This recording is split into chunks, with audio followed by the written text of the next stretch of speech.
En manchette ce soir, l'itinérance au centre-ville d'Amos préoccupe. Une commerçante réclame des solutions concrètes. Les nouveaux tarifs douaniers américains risquent de faire mal dans la région. Au lieu de recevoir 1 000 de revenus à l'usine, ces revenus-là, à partir de la semaine prochaine du 14 octobre, seront amputés de 450 Un projet pilote de distribution de berlingots de lait dans des écoles primaires de Rouyn-Noranda. Bien, en fait, ça va leur apporter des nutriments. On est sûr qu'au moins 2 fois par semaine, il y en a qui vont avoir des produits laitiers. Ici Anthony Dallaire et le TVA 18h débute maintenant.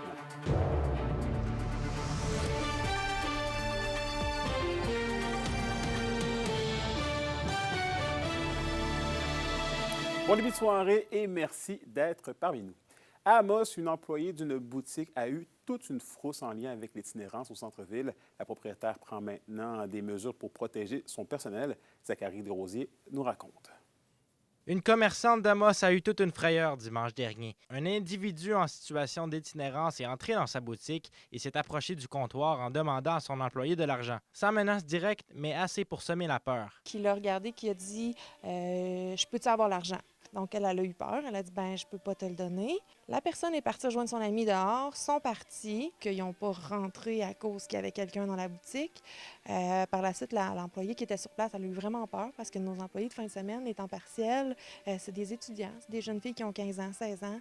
Donc, elle a eu vraiment peur. Malgré le stress ressenti, la police n'a pas pu intervenir davantage. Selon le règlement municipal, la façon dont il a demandé de l'argent ne constitue pas un geste criminel. N'empêche que là, la police ne peut pas rien faire parce que la personne n'a pas dit qu'elle voulait l'argent de la caisse, n'a pas dit « donne-moi l'argent de la caisse », même si son gestuel laissait croire autrement. Mais je ne connais pas la conséquence à quelqu'un qui m'en dit. Si c'est une amende, comme je dis, ça donne quoi?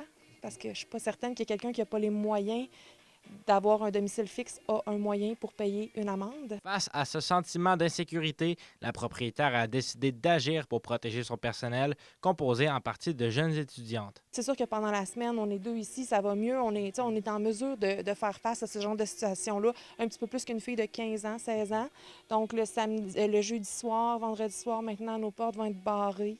On va installer une sonnette à l'entrée. On espère que nos clients vont quand même continuer de venir nous voir malgré tout. Certains craignent même que la situation de l'itinérance pousse des entreprises à réduire leurs heures d'ouverture, voire à fermer leurs portes. Pour la ville d'Amos, la situation préoccupe.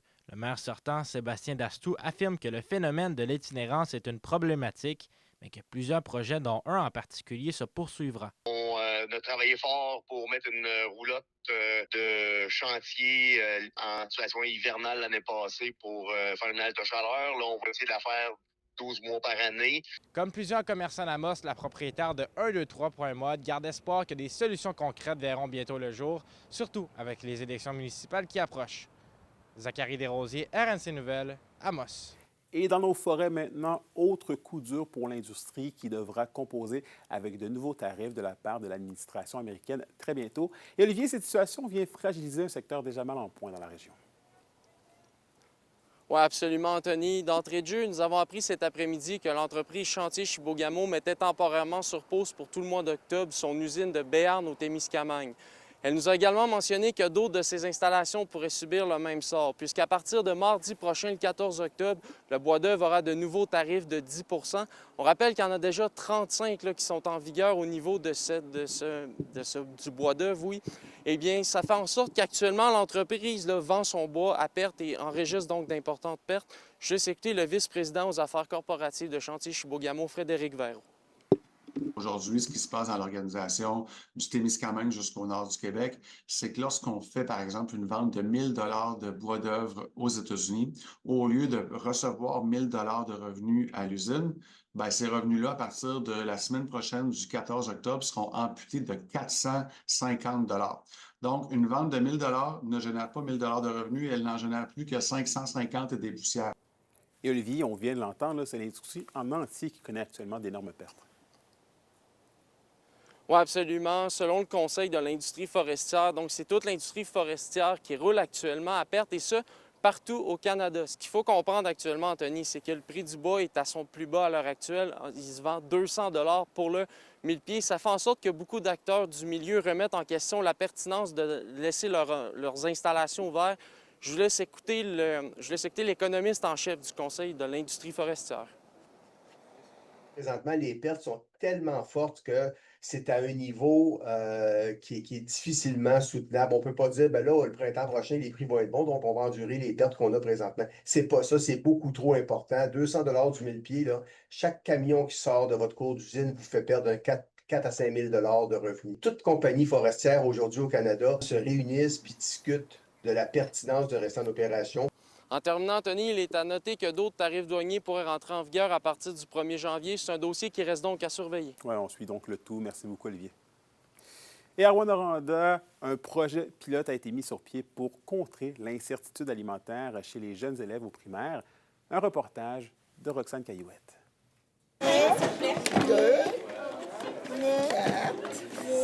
C'est le retour des berlingots de lait dans certaines écoles primaires de Rouyn-Noranda. Plus de 750 élèves vont recevoir un berlingot de lait 2 fois par semaine et les écoles sélectionnées pour le projet pilote sont Notre-Dame-de-Grâce, d'Alembert, Clérici et Montbrun. C'est important parce que ça permet de toucher tous les élèves des écoles qui sont ciblées. Donc, on ne fait pas d'exclusion. Ça, c'est la première chose.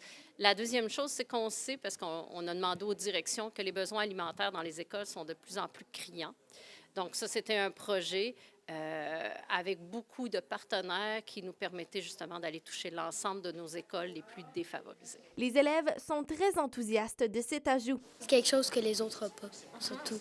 Fait qu'on est chanceux. Ça va m'éviter d'en prendre à la maison. L'incertitude alimentaire touche de plus en plus de familles et c'est l'un des moyens trouvés par le CSS pour essayer de diminuer les impacts sur les jeunes. On souhaite rejoindre les clientèles ou les personnes, les enfants qui vivent dans des situations de vulnérabilité à court terme, mais on voit que les besoins sont criants et un aspect qui est important de notre projet, c'est qu'on souhaite vraiment une alimentation universelle accessible à tous. L'initiative vise aussi la réussite scolaire des élèves et la diminution de la stigmatisation entourant le sujet de la précarité alimentaire. Le but premier, ça va être qu'ils puissent se concentrer sur leurs études, se concentrer sur leur journée scolaire.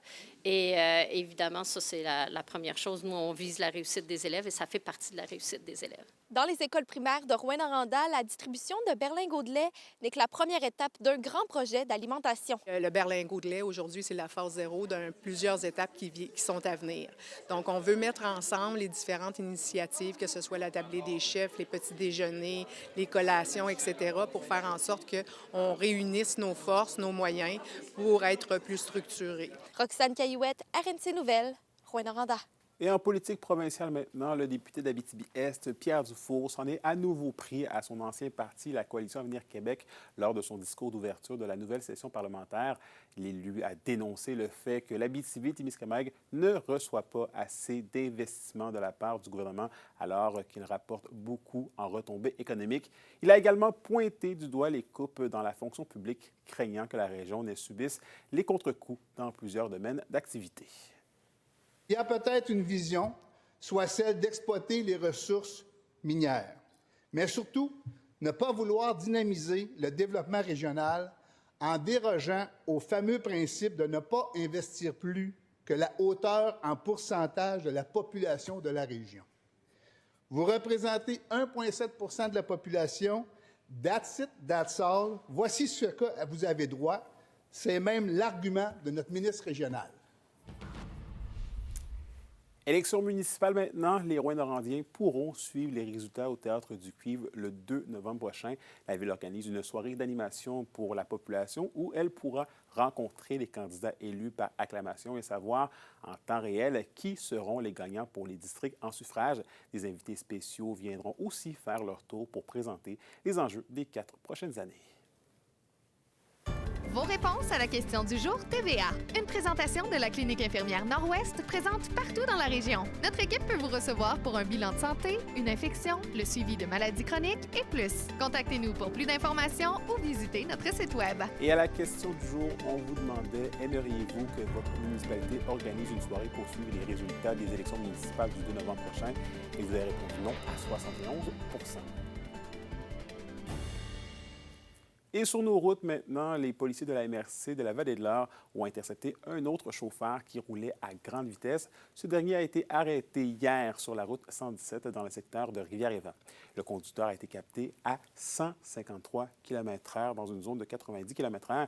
Il a reçu un constat d'infraction de plus de 1 300 $ et 14 points d'inaptitude. Son permis de conduire a d'ailleurs été suspendu pour une période de 7 jours.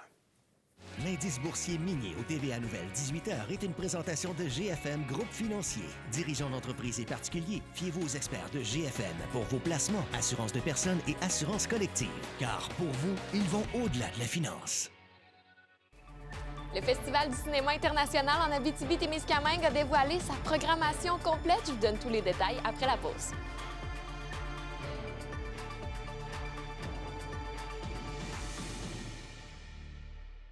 Les SADC de l'Abitibi-Témiscamingue et du nord du Québec vous présentent la bonne nouvelle économique TVA. C'est à Matagami que l'organisme Matag Action a été créé afin de favoriser les saines habitudes de vie auprès de la population. Cette nouvelle initiative souhaite mettre en valeur le plaisir de bouger, la saine alimentation et la santé mentale positive. Pour sa première activité, la course de la rentrée a réuni 103 personnes venues relever un défi de marche ou de course sur des parcours de 2,5 ou de 5 km. Les SADC, partenaires de l'économie de la région.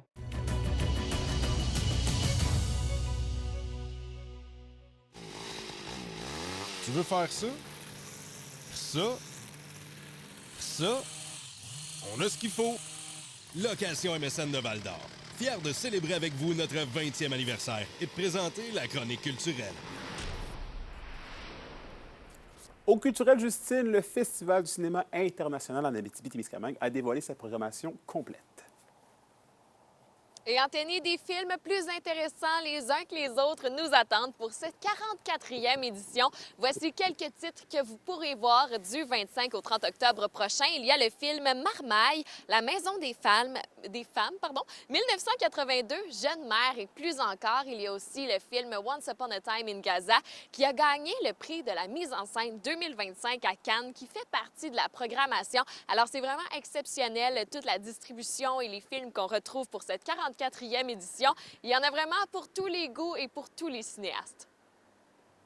On est un festival généraliste. Donc, ce qu'on fait, c'est qu'on essaie de dénicher les meilleurs films qu'on peut avoir là, pour les présenter à notre public. Bien sûr, on varie les nationalités, avoir des différents continents, différents genres aussi. On peut avoir du documentaire, de la fiction, de la romance et puis tout ça. Et c'est un peu ça qu'on fait. Je pense qu'on n'est pas un festival thématique, on n'est pas un festival de documentaire ou un festival de films policiers. Alors, on essaie vraiment d'avoir une... Mais on est très heureux d'avoir 2 films autochtones en ouverture pour nous. Là, c'est vraiment quelque chose qu'on est extrêmement fiers de présenter à notre public. Au niveau des activités, le ciné-brunch avec Gilda Roy sera également un incontournable. Et pour les plus jeunes, lors du Cinémophone, il y aura le film Hola Frida qui sera présenté simultanément en français, mais aussi dans sa langue d'origine en espagnol. Et bien sûr, cette année, les festivaliers pourront aussi assister à plusieurs premières mondiales, comme le film d'ouverture intitulé Capitaine, mais aussi le film de clôture qui s'appelle Juste Xavier. Et selon Guy Parent, ce sont aussi de grands incontournables à ne pas manquer. Bien, le film d'ouverture, c'est un magnifique film. Pourquoi? Parce que c'est un film tourné dans une région avec un cinéaste, William, qui a déjà gagné, il y a 2 ans, un prix à Espace Court. Donc, il y a une continuité qui se fait. Et je suis très heureux qu'on présente ce film-là. Mais il y en a d'autres aussi. Là, juste Xavier, qui va être en fermeture, en première mondiale, aussi avec Rémi Girard, France Castel, Alexis Comte, qui raconte l'histoire d'un avocat trans qui rencontre sa famille à Noël pour la première fois depuis sa transition. Alors, ça donne une espèce de comédie où il y a beaucoup de malaise parce que le père Rémi Girard, essaie vraiment là, de faciliter les choses à son fils, son nouveau fils, et toutes les discussions, les échanges qu'il y a dans la famille qui ne sont pas nécessairement toujours faciles à faire coïncider ensemble. La programmation complète est disponible, bien sûr, sur le site web du Festival du cinéma international en Abitibi-Témiscamingue et il approche à grands pas. Alors, vous pouvez aller acheter vos billets dès maintenant pour être certain d'être 100% prêt du 25 au 30 octobre prochain. Les Huskies de Rouyn-Noranda devront se priver des services de l'un de leurs piliers offensifs. On vous parle au retour de la blessure de Lars Steiner qui le tiendra hors jeu plusieurs semaines.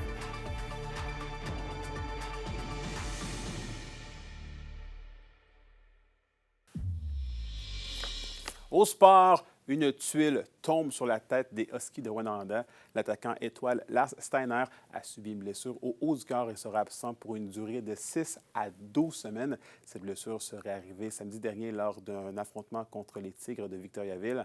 En seulement 7 matchs cette saison, Steiner avait récolté 8 points.